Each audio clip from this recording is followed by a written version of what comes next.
हावलि आं खुलुमनो जासिबाय नोंथांनो हावलि ओनसोलाव फैनानै बोरैबायदि मा मोनखो जोबोद मोजां हावलिनि रासाव आं आगोलाव फैदों दिनैबो फैदों मोजां मोनदों बेवहाय गोबां रायजो राजाफ्रानो फैनानै बेवहाय जिथु माने रासाव दिन्थिफुंनाय जादों माने जोंनि इसोर बा प्रभु श्री कृष्णनि माने बायदिसिना समाव बायदिसिना महर लानानै बे संसारखौ रैखाथि होनो थाखाय बायदिसिना गाज्रि शक्तिफोरखौ जेरै दमन खालामदों धंस खालामदों बेफोरखौ बयबो फैदों नायफैदों आं सानो बिनि गेजेरजों इसोर बा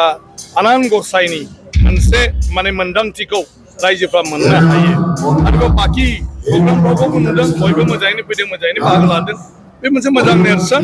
रासलीला एबा राज महोत्सबआ जाहैबाय आसामनि हारिमु आरो बे हिसाबै आसामाव बे बोथोराव जेरावबो रासलीला खालाम স্যার যেহেতু আপুনি আজি ৯৭ হাউলি ৰাস মহোৎসৱ উপস্থিত আছিলে যেহেতু শ্ৰীকৃষ্ণৰ বাল্যকালৰ পৰা আপুনি গোটেই তেওঁৰ ভগৱান শ্ৰীকৃষ্ণৰ গোটেইখিনি আপুনি ব্যাখ্যা কৰিছে কি ক'ব খোজে নাই নাই কি ক'ব খুজিতো নহয় ঈশ্বৰ অবিহনে একো হ'ব নোৱাৰে আৰু আমাৰ গুৰুজনা শ্ৰীমন্ত শংকৰদেৱে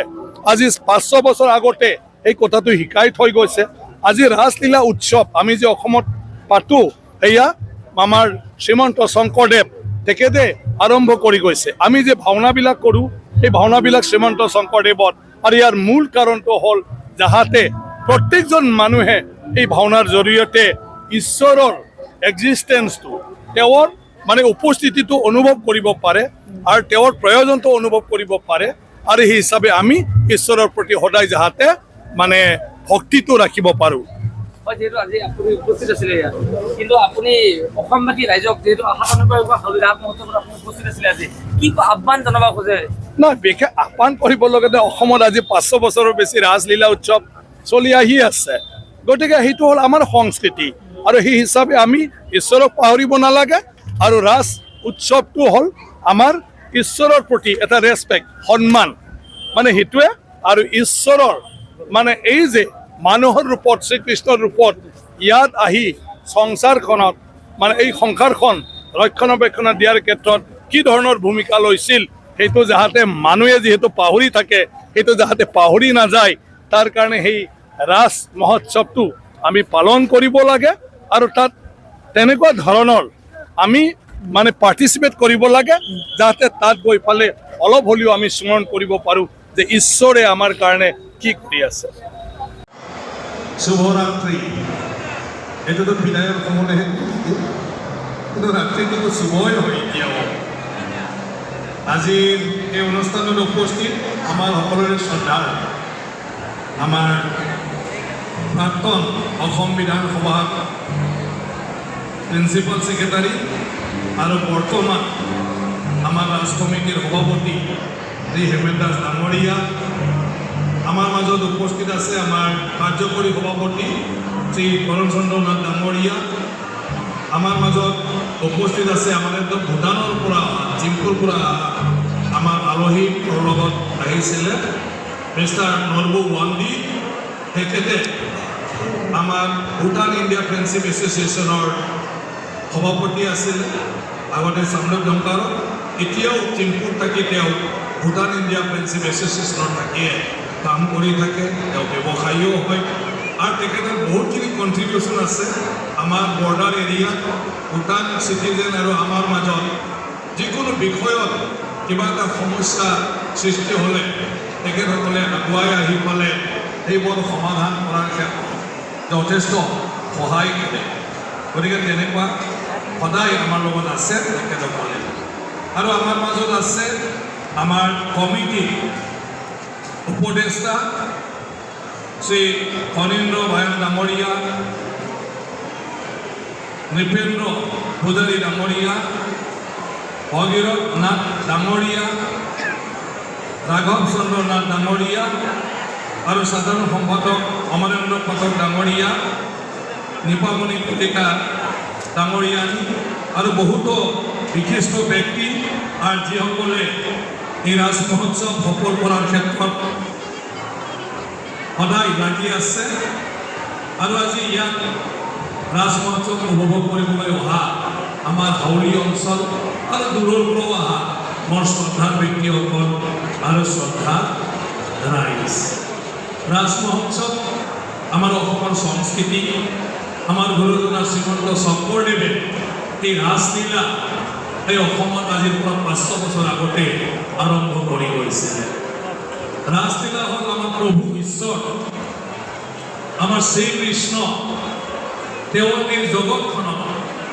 আবিৰ্ভাৱ হোৱাৰ পিছত বিভিন্ন সময়ত বিভিন্ন ধৰণৰ ৰূপ লৈ কোনোবা বেয়া শক্তিক ধ্বংস কৰা, বেয়া মানুহক ধ্বংস কৰা, আৰু তেনেকুৱাকৈ এই জগতখন ৰক্ষণাবেক্ষণ দিয়া। আৰু সেইবোৰে আমি ৰাসলীলা উপভোগ কৰোঁ,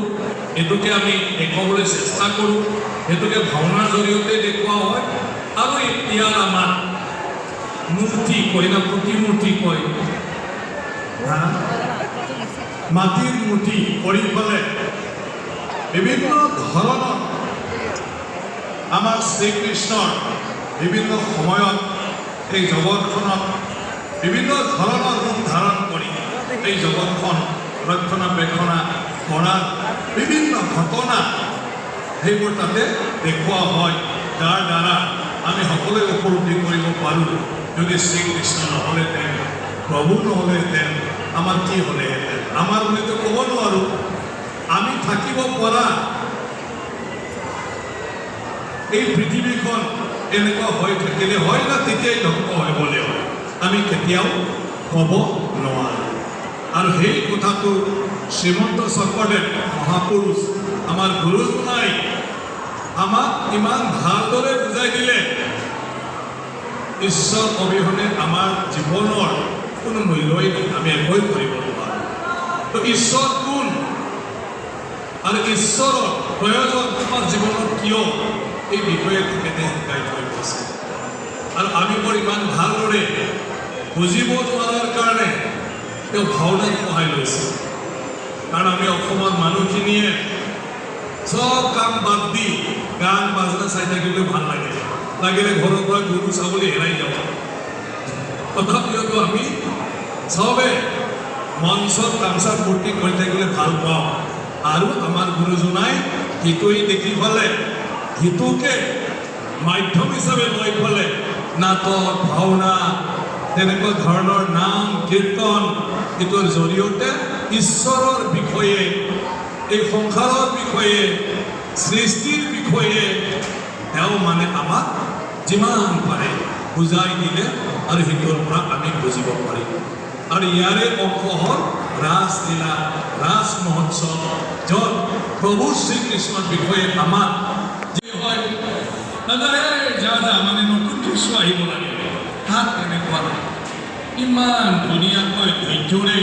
চবে ভাওনা ইমান ধুনীয়াকৈ চাই,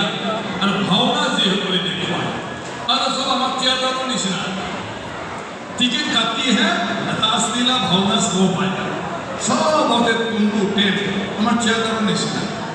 মইতো ভাবিছোঁ এইটোতো আমাৰ ফালে ঘূৰাই থাকিলে আমি বহুত পইচাও পাম, আৰু মানুহখিনি সঁচাকৈয়ে আমি ৰাসলীলা বিষয়ে বহুত ভাল ধাৰণা এটা দিব পাৰোঁ। এইটোৱেই দুইটাও কাম হ'ব, আমি যদি থিয়েটাৰ বনাই থাকোঁ, ৰাসলীলা থিয়েটাৰত দুটামান চলিব পাৰে। ৰাস থিয়েটাৰ বনোৱাখিনি আপোনালোকে কৈ দিলে হ'ল, আৰু কোনোবা মহাজন মানুহ আছে যদি ৰাসলীলা থিয়েটাৰ ভ্ৰাম্যমান ৰাসলীলা কৰিব পাৰে, এতিয়া এদিন মই অনুৰোধ কৰি আহিছোঁ আমাৰ তাত ৰাসলীলা প্ৰদৰ্শন কৰিব লাগে, আমি ব্যৱস্থা কৰি দিম, যাহাতে আমাৰ এই অঞ্চলৰ মানুহখিনিও জানে। আমাৰ ইয়াতো সত্ৰ আছে।